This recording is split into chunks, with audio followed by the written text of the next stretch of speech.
What's that smell coming out of Celia's apartment? Probably whatever she bought from that guy who sells animal parts. Sebastian? I swear, she buys something from...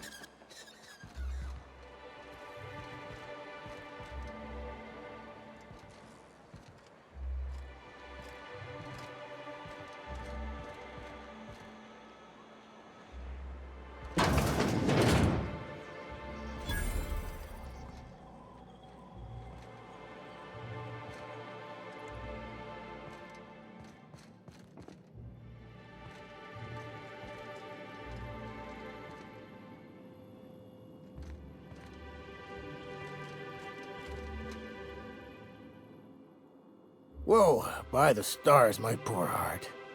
I just about pissed my jumpsuit. Most people don't. Besides, this place is enough to try anyone's nerves. Where should I begin? With the oversized mantisaurs? Or perhaps the rap spewing acid at our walls? The board was right.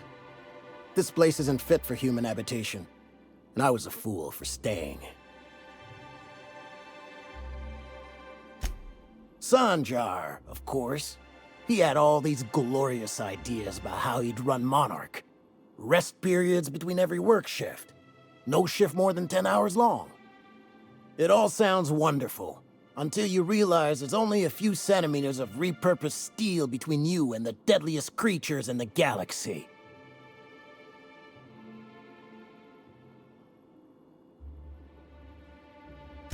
I could do with a few kilometers of cold vacuum, but that spaceship is flown. Only every day. But in case you haven't noticed, we don't exactly get ships on a regular basis, yours notwithstanding. And even if I did scrape together enough to buy passage out with sublight, which would mean reaching Fallbrook without getting eaten, shot, or dissolved into green goop, what then?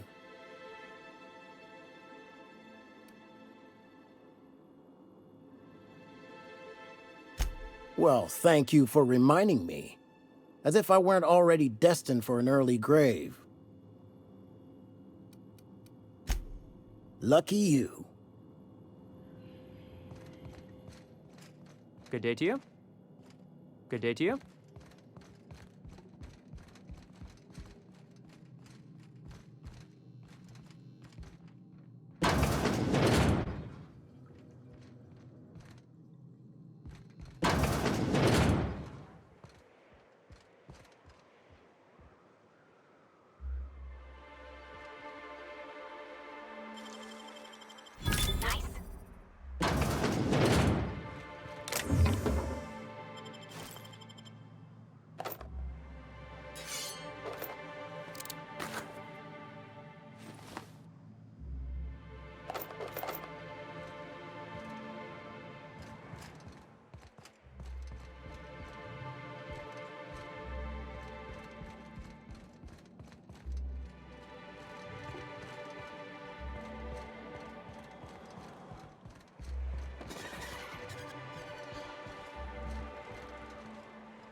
Ooh, you're the new face. Wow, you must be up on all the latest tossball games.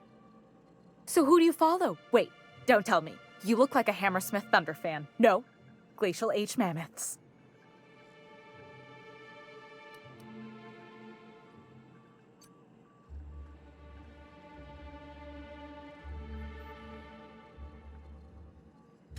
Everyone needs a good diversion. That's what keeps you from thinking about the marauders outside town. The raptidons chewing at the walls. Tossball's just about the only good news we get around here. When our frequency's not too clogged up anyway. So, what can I do for you?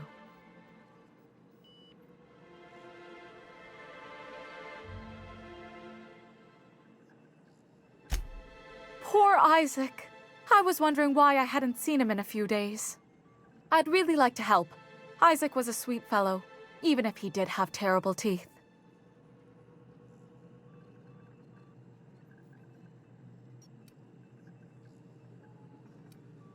They were pretty distinct. Monarch doesn't exactly have a thriving dental industry, and Isaac seemed to get stuck in all sorts of bad habits, dietary and otherwise. Sometimes he'd drink purpleberry punch by the liter, other times he'd keep betting on a losing team, started owing the wrong people money. I don't know for sure, but I saw Elijah and his buddies pushing Isaac around. They're hooligans from Fallbrook. They sweep into town, drop supplies off behind the warehouse, and spend the rest of their stay getting rowdy over tossball games. They usually loiter in the alley behind the yacht club. They're not allowed in the bar anymore. I bet you anything Isaac ran into trouble with one of them.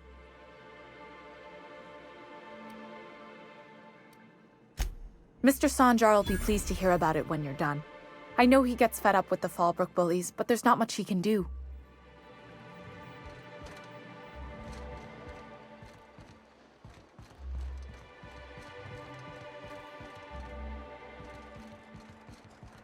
Velma seem out of sorts to you? She's always cranky. No, I mean, more than usual. Wouldn't know. I made a good point.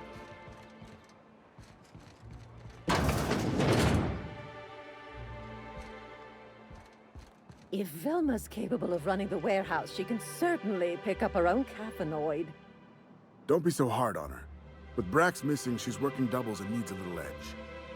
Very well, dearie. But you stop by anytime you like, hmm? Thanks, I'll keep that in mind.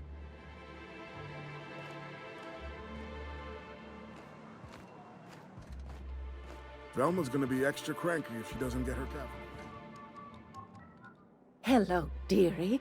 Why, I don't believe I've seen you before. And with sweet cheeks like those, I'd remember. What can Auntie Abigail do for you?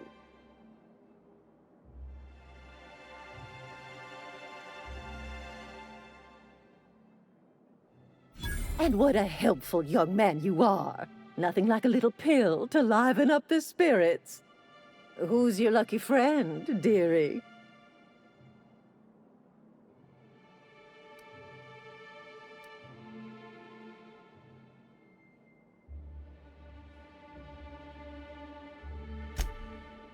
Aren't you a saucy thing?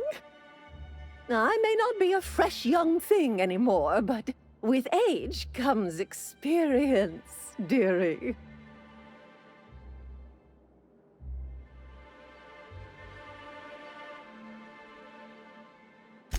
Much as I'd love to, my rheumatism is especially fierce at the moment, and I'm all out of my medicine.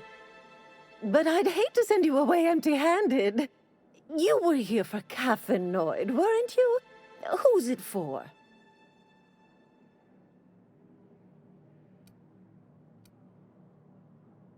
Now, there's no keeping secrets from Auntie Abigail. I'll tease it out of you one way or another. Also, I really do have to enter someone's name for the allotment. After all, I have to keep track of where our little pills wander off to.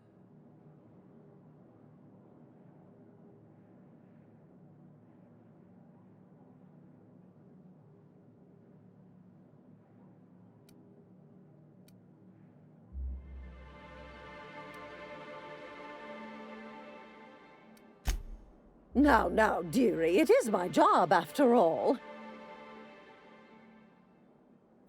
I'm so sorry, but with the iconoclasts and the marauder filth chasing away what little trade we get, I'm afraid I have to reserve my supply for Stellar Bay residents.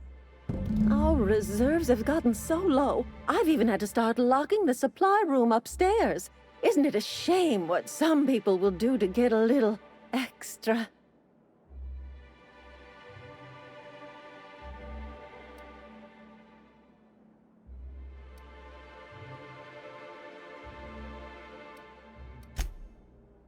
Aren't you a naughty boy?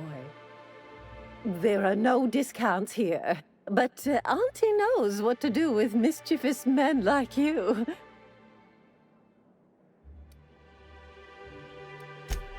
Oh, I'd have to talk to Mr. Nandi about you, of course. Anyway, is there anyone else needing a pickup from Auntie Abigail? Oh, her. It's none of my business, but I have told her Dr. Williams would bump up her monthly allotment if only she'd join MSI. Contribute like the rest of us. Now I've gone and said too much. And you know me, dearie. I don't like to pry.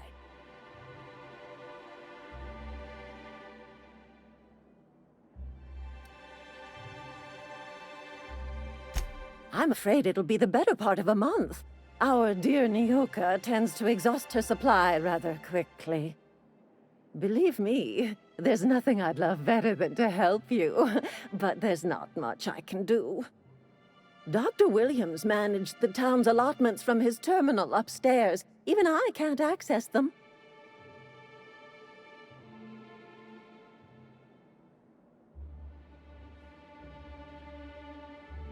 Oh, you flatter an old woman. Me, I'm just here to be a pretty face for the customers. And to keep an extra key to the supply room, for all the times Dr. Williams misplaced his.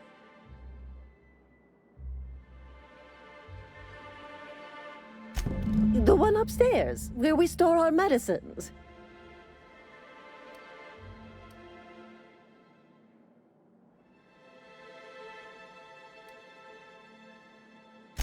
In the town graveyard, I'm afraid.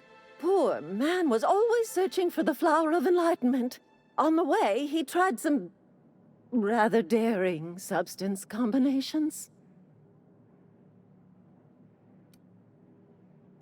It's a philosophist symbol of some kind, dearie. Never you mind. The graveyard's near the southern ruins. You're certainly welcome to pay our respects, but the bodies tend to attract beasties. Do be careful. I'd hate for anything to happen to you, dearie.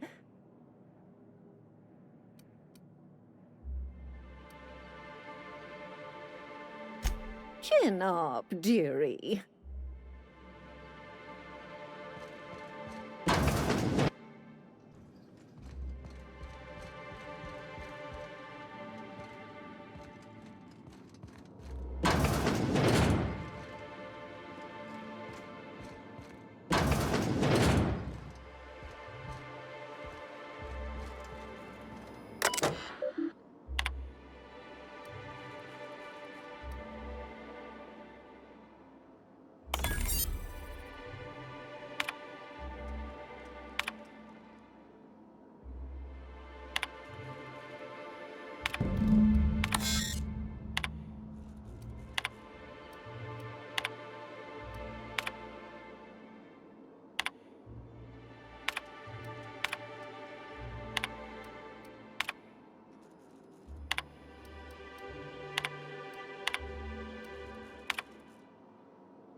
Hey, Velma, I got your caffeinoid pills. You're a lifesaver. Hope Abigail didn't give you a hard time. Just to use. Braxton? Nothing. Don't know how much longer I can cover for him either. Give me those pills, will you? Here you go. You know, you might consider a real night's sleep instead. Velma's not so bad, long as you avoid her when she's stressed. Look, you can tell Catherine the new shipment will be ready when it's ready, all right? She's welcome to come up here and pack boxes herself if she's in such a hurry.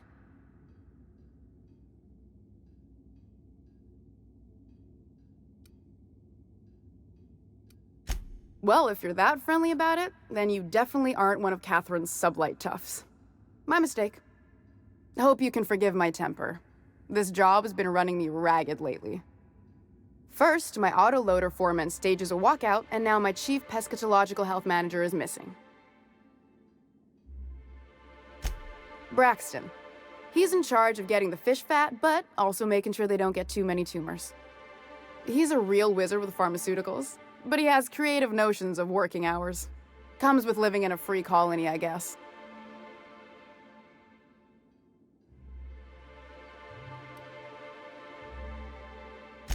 We're not keen on rules for rules' sake around here. Means Braxton skips work sometimes, but it also means no company boss is telling me when I can take a shit. Since you don't seem to be constrained yourself, maybe you could check up on him. He lives in the apartments. Tell him Velma said to get his lazy ass down here, or she might start noticing those extra jugs he's been taking from supply. Something else on your mind?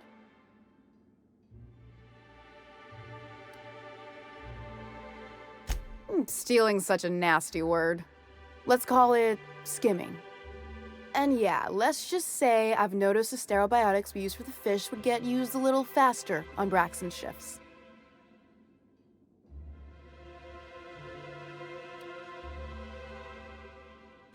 We're not like those corporate towns where you get fined for sleeping on the wrong side of the bed. Besides, the Spacer's Choice stuff we use is cheap enough. And Braxton knows how to get this all tuna, fat, and mostly tumor-free.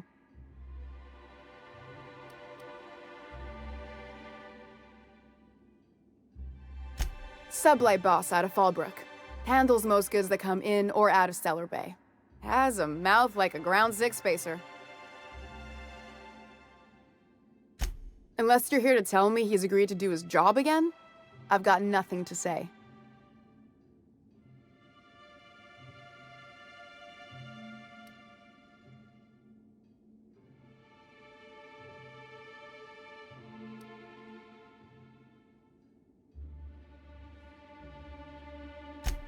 Hard workers?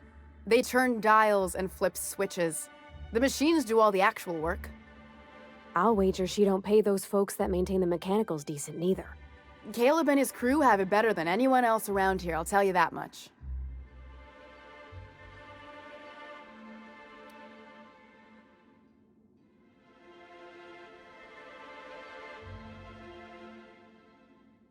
Tell him to complain to Catherine in Fallbrook, not me. Sublight's demanding more money for the same contracts, which means we're all in the same boat. If Caleb wants to keep this job, he'd better get back to it. I'm about ready to hire Sublight contractors at this rate.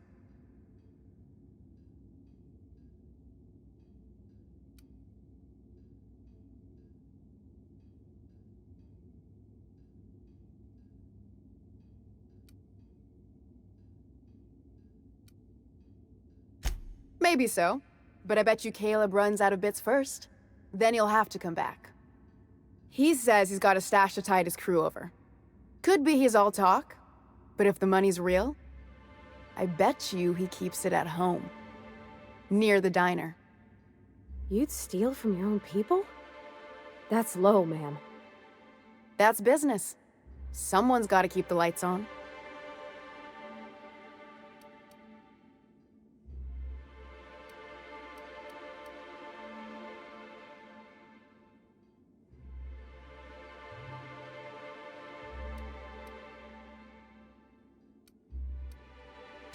For running me ragged while he takes an extended leave at the bar? Not on your life. Fine by me.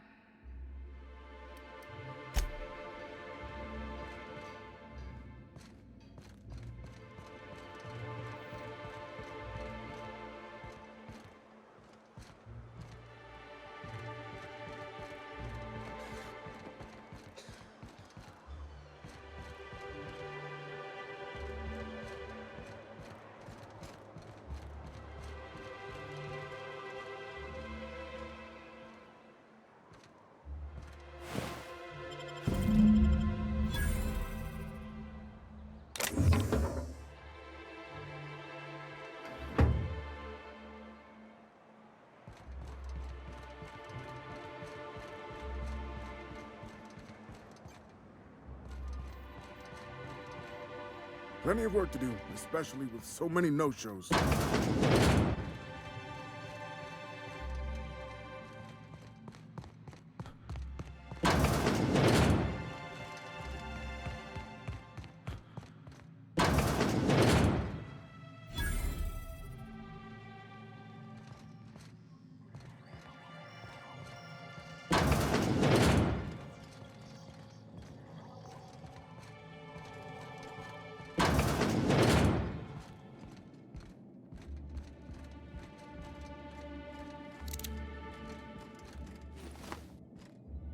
You're probably looking for Velma. Watch out, she's in a mood.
I'd give you a friendlier welcome, but I'm up to my elbows in salt tuna guts. Gosh, this old girl's in a rough way. Even old Bess in Edgewater was in better shape than this. Hey, you want to try running a cannery with obsolete machinery? You be my guest. Sorry, ma'am. I wasn't trying to be rude. It's just, your flanging apparatus isn't making a strong flange, so your sealer isn't sealing right, and... Oh, I see what you're saying. Huh. I'll have to try that. Anyway, what do you folks need?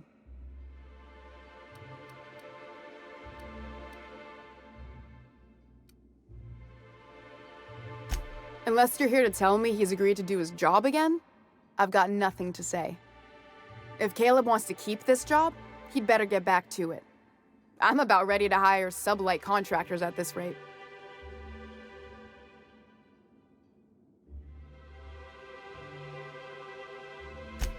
Yeah, and did you miss the part where I'm working doubles to cover for everyone who decides not to show?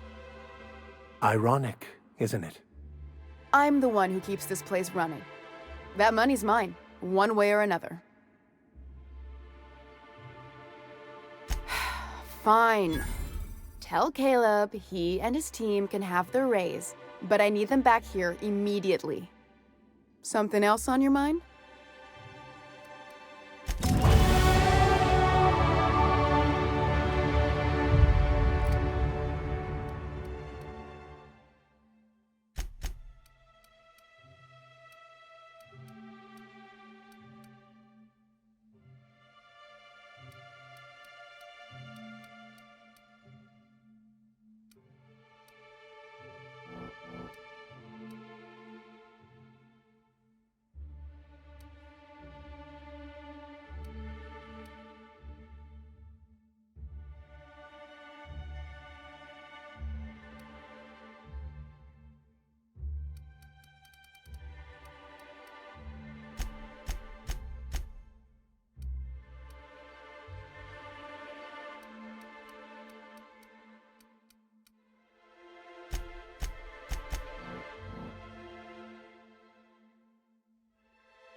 Smells like wrapped in here.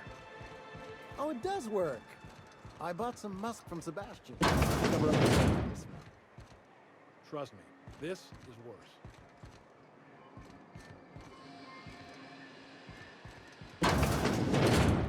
Could I get another advance, Mr. Nandi?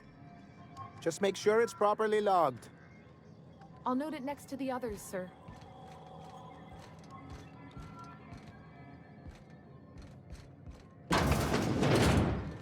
No one saw me trip over that, right?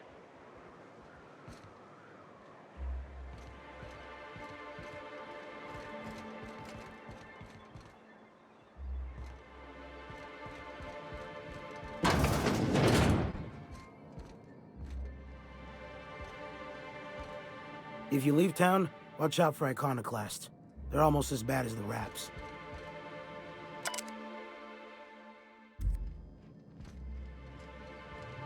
I hope your being here means the board is loosening their restrictions.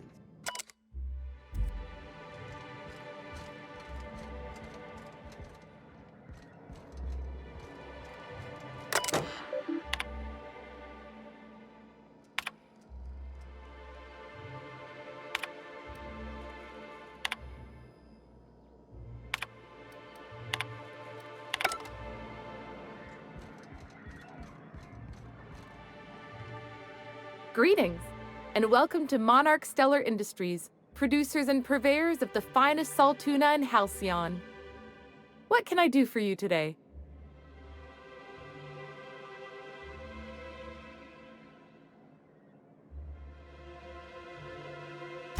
Or is he not paying you on account of how he tried to fix the thing his own self and busted it even worse, and then said you wasn't fixing it fast enough, so he's docking your wages again? Not that I got any prior experience with such. Not at all. Mr. Nandi treats us all right and pays us well. I just spent most of my paycheck on Raptidon acid.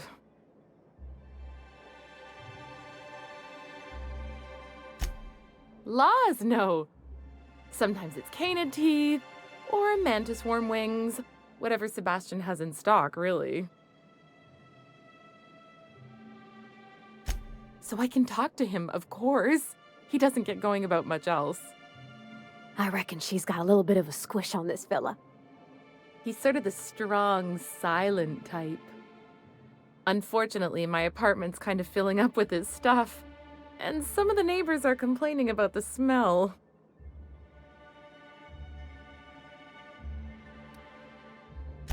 I couldn't.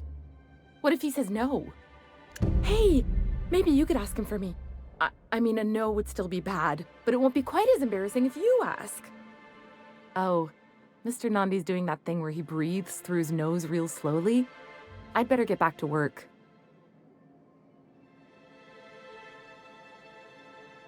He doesn't talk much, but he's got this quiet intensity, you know? Like there's stuff going on inside his head that you have no idea about. Plus, he's got great legs. It's hard to find a man who doesn't skimp on lower body exercises.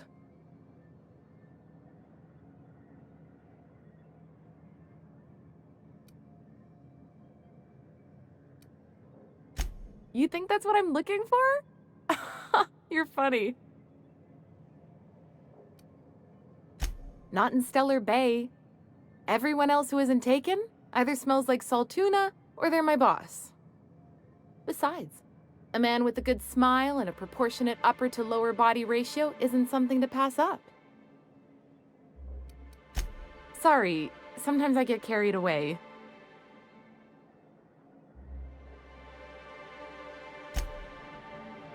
Have you talked to Sebastian yet? What did he say? You know, sending you is the first bright idea I've seen from that man, because I told him to stop bothering me about it a week ago. I still don't know anything about it, but if you want to help him, Velma's the one to ask. She's in the warehouse. But I'll warn you, Grimm wore her patience thin a long time ago.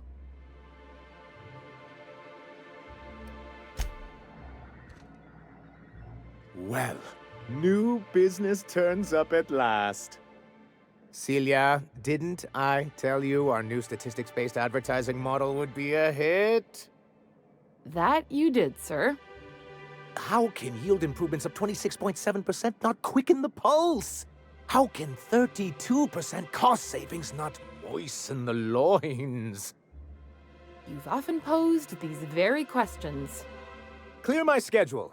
This newcomer has a meeting with me.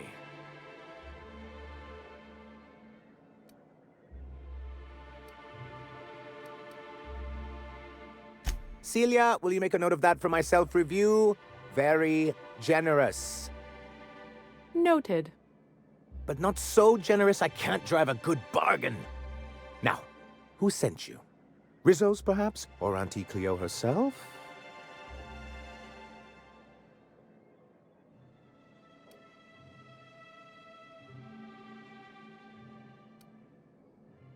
Hiram? Why, he's probably still out at Devil's Peak. Not that he's had the courtesy to notify me, at any rate. But if you're here for him, I suppose that means you aren't here for Saltuna.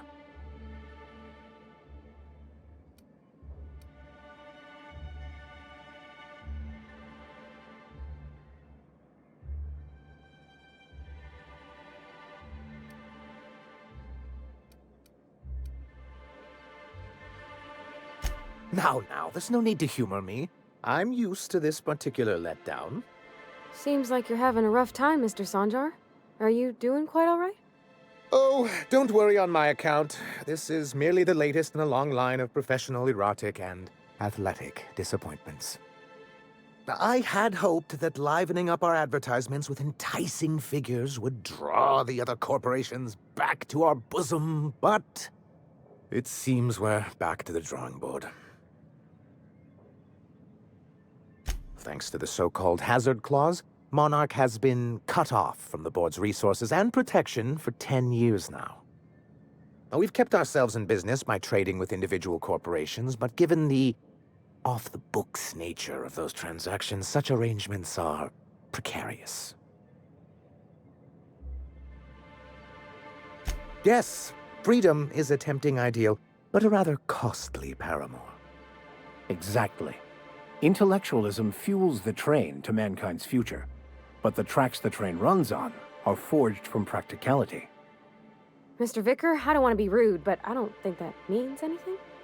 Yes, it's as though the good vicar has plucked the very words from my brain. Well, Mr. Nandi here has a rather ingenious plan to get MSI restored to the board. On our terms, mind you. Returning to the board is your only chance if you hope to survive here on Monarch. That doesn't mean it'll be easily achievable. Indeed not. No worthwhile plan was ever simple. That's what I always say.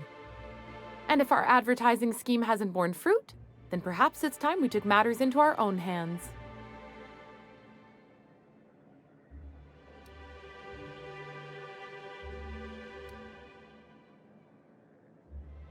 It's true, our Celia is an alarmingly competent middle manager. At any other company, she'd be wasted in data entry. The plan she refers to is a two-pronged approach, and the first part involves seeing Stellar Bay properly defended. With a Bolt 52 cartridge, of course. If you can get us what we need to rejoin the board, starting the Bolt 52, we'll be able to become one of the most productive and secure cities in Halcyon. And you'll have a powerful ally on the board. Why, one of the strongest defenses in Halcyon. An extremely powerful ordnance.